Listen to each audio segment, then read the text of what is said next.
Some of the most compelling characters in fiction are morally ambiguous. These types of characters are not liked because they are good people, who the reader bonds with, but because they are gripping and cognitively engaging.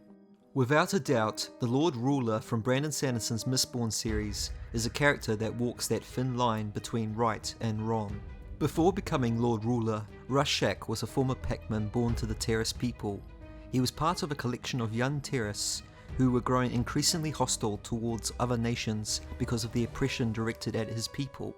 The Tros religion is centered around two opposing gods, ruin and preservation, who are locked in a struggle to decide the future of the world. In the Tros prophecies, it is foretold that a hero of ages would rise to take the power at the Well of Ascension, then be selfless enough to give it up in order to save the world from the deepness, a blanket of mists covering the land, preventing sunlight from reaching crops and causing plant life to die off. Ruthless' uncle Quan believed the son of a blacksmith Alendi to be the prophesied hero and proclaimed him as such. When Alendi himself discovered this, he encouraged this belief and actively attempted to persuade the rest of the world by trying to fulfill the prophecies concerning the hero of ages through conquest. Years later, Quan would come to realise he had made a terrible mistake.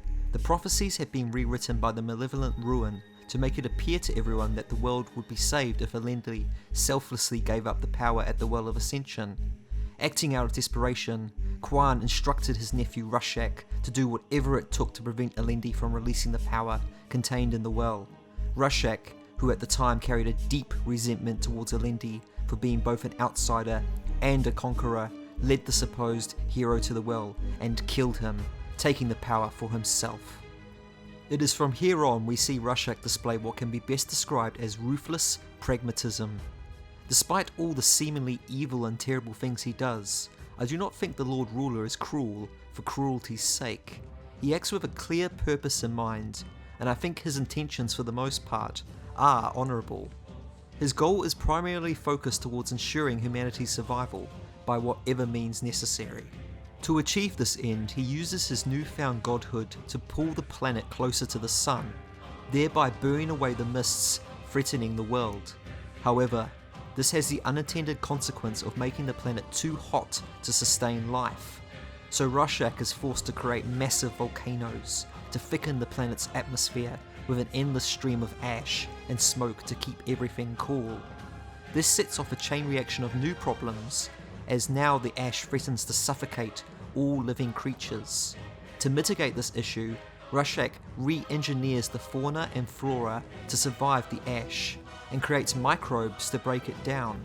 He also alters the physiology of humanity so as to survive the ashfall. Sensing his godhood slipping away, Ruthless would then use what power he had left to cement his rule. He flattened the Tros mountains and reshaped the world so as to hide the true location of the Well of Ascension.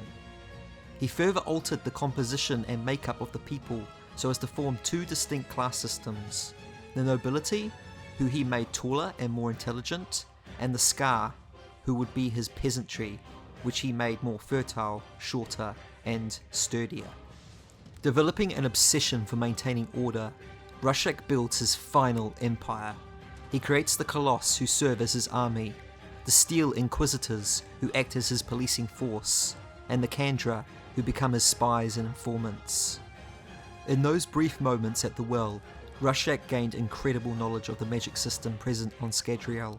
He became the only man to possess both metallic arts of Animancy and Feruchemy, which allowed him to pull off his most impressive feat, becoming immortal.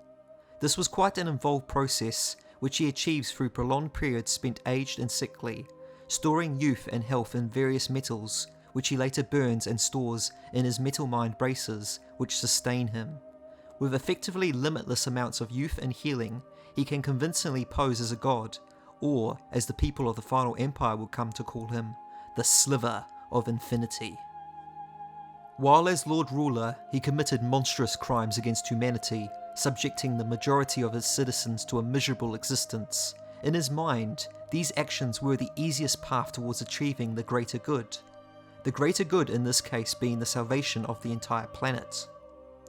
Ruthless realised that in order to save the world, he would need to harness the power from the Well of Ascension again, once the enormous energies had gathered there after 1,000 years. So what does he do? He ensures his continued existence and dominance over the entire planet. Laying waste to a city is more effective in the short term to quell unrest than it is to introduce comprehensive tax reform, and it is much easier to construct an empire to conquer the world rather than through diplomacy. Just take a look at today's political climate. At every turn, politicians are blocked from accomplishing their goals due to bureaucracy and opposing ideologies. By no means am I advocating for dictatorship, but it's hard to deny the effectiveness of such an authoritarian form of governorship. As I said, ruthless pragmatism is what defines the Lord Ruler. He does plenty of evil things, and this makes him a tyrant. But, at his core, he is not malicious. The storage caches he constructed throughout the final empire, containing food supplies, as well as information about allomancy and the weaknesses of his hermelogic constructs in opposition to ruin, is proof enough of that. Rashak chose to be an effective monarch without bothering with trying to be a righteous one. In the end, he grabbed power and stood firm in his convictions. He pushed forward with his beliefs before finally meeting his own death at the hands of our main protagonist. Brandon Sanderson has created a thought-provoking character in the Lord Ruler, and while I cannot agree with all the monstrous things he does, I can certainly understand them. Thanks for watching. Leave a like if you enjoyed, and subscribe if you want to see more. Also, feel free to let me know in the comments section who your favourite Mistborn character is. See you next time.